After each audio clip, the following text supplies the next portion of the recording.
डरावनी रात।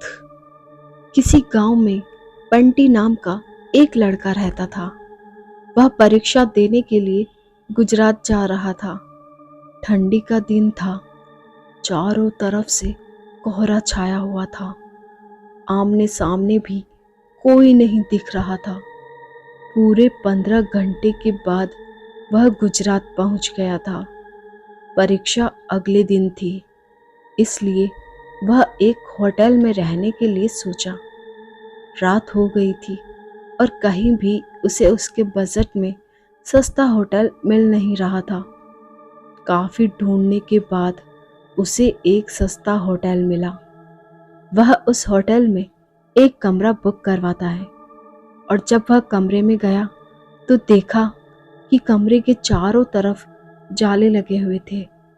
ऐसा लग रहा था कि यह कमरा काफ़ी सालों से बंद पड़ा था और कमरे के अंदर का माहौल एकदम डरावना और सुनसान लग रहा था। लेकिन उसने ये सब नज़रअंदाज कर दिया और होटल से खाना मंगवाया और खा पी कर सोने चल दिया। जब वह सो रहा था तो लगभग रात के 1 बजे के करीब उसे किसी के पायल की घुंघरू की आवाज़ सुनाई दी।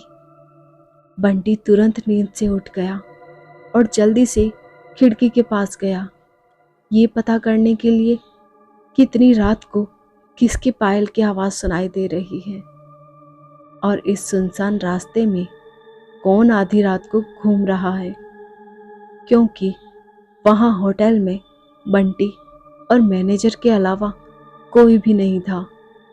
तो ये फिर किस औरत की पायल की आवाज़ सुनाई दे रही है। बंटी खिड़की पर काफ़ी देर तक खड़ा रहा, लेकिन उसे कोई भी नहीं दिखाई दिया। फिर उसने अपने कमरे से मैनेजर को फ़ोन किया और उससे बताया कि मुझे इतनी रात को कब से किसी की पायल की आवाज़ सुनाई दे रही है, आपको भी दे रही है क्या? मैनेजर ने कहा कि सर, ऐसी कोई बात नहीं है, आपको हवा से ऐसा लग रहा होगा। वैसे भी ये जंगली इलाका है, यहाँ पर तो हल्की हवा भी तूफान के जैसी लगती है। आप सो जाइए, ऐसी कोई बात नहीं है। बंटी मैनेजर की बात पर भरोसा करके फिर से सोने चला गया। कुछ देर बाद उसे दोबारा वही पायल की आवाज़ पहले से भी ज़्यादा तेज सुनाई देने लगी। इस बार उसने अपने कमरे का दरवाज़ा खोला और सीधा होटल के बाहर देखने के लिए चला गया। जब वह बाहर आया तो देखा कि एक काफ़ी लंबी औरत है जो सफ़ेद साड़ी पहनी हुई थी। उसके काफ़ी लंबे बाल थे और चेहरा ढका हुआ था। वह अपने हाथ में एक नारियल ले करके होटल के चारों तरफ चक्कर लगा रही थी। ऐसा लग रहा था कि मानो अपने पायल की आवाज़ से किसी को बुला रही है। बंटी दौड़कर उसके पास गया कि कौन है ये औरत जो इतनी रात को यहाँ घूम रही है।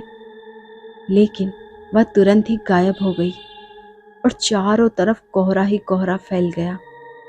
बंटी भी थोड़ा घबरा गया, क्योंकि जिस औरत को वह सामने से देखा था अब वो नहीं दिख रही थी।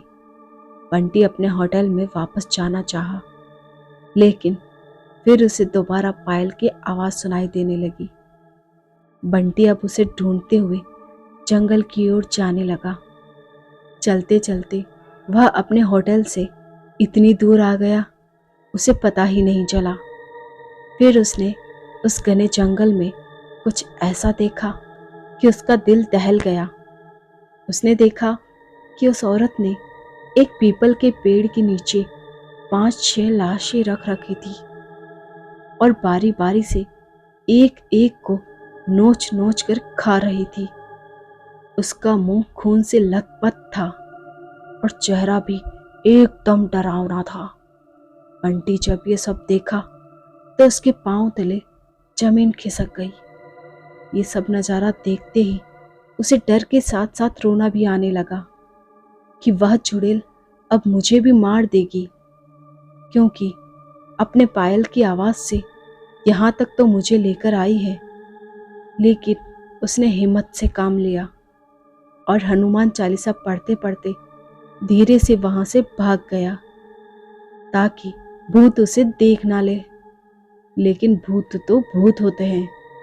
बंटी जैसे ही वहाँ से भागने की कोशिश करने लगा, वो चुड़ैल अचानक उसके सामने आ गई और उसे इशारों से अपने अड्डे पर ले जाने लगी जहाँ पर उसने लाशें रखी थी।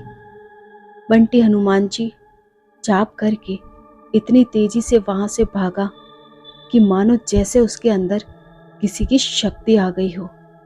भागते भागते सीधा वह अपने होटल वापस आ गया। वहाँ थोड़ी देर रुका तो उसे एक आदमी दिखाई दिया। उसे देखकर ऐसा लग रहा था कि ये अच्छा आदमी है। वह बंटी के पास आकर बोला, अरे भाई, क्या हुआ तुम्हें? इतने डरे हुए क्यों हो?